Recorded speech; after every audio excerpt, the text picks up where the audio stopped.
muhabbatchilar, mana biz Jizzax perevaliga ham ko'tarilyapmiz. Tarixda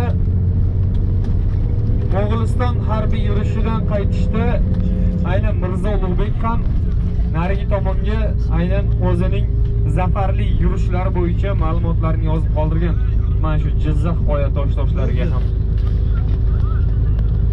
Hozir nimalar yozilyapti qarang, Ziyovuddin plus Madina shunaqa deb yozilgan. Tarixiy joylarga qarang. Bu ham tarixiy. Ne sarkardalar o'tgan bu yo'lda. Shularga kiratdi bu. O'zgilab ham yozib bersizlar.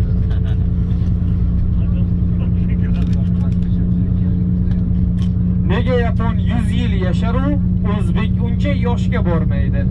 Chunki Yapon bizdek qorong'u, sahar turib oshga bormaydi. Motamiyda u obro' uchun elni chorlab ziyofat bermas. Bayramiyda 3 kun bel bog'lab, shamdek qotib ko'chada turmas. Garchi bizdan 100 karra boydir. Garchi bizdan 100 bor farovon, lekin to'y Harijiyda 100 ta boy Yapon, bir kambag'al o'zbekcha yo'qdir.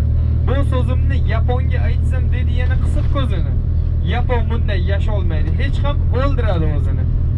Rostdan ham 100 ta boy Yapon bir o'zbekcha to'y qila olmaydi. Aniqrog'i qila olmaydi emas, qilmaydi. Chunki Yaponlarning kallasi ishlaydi.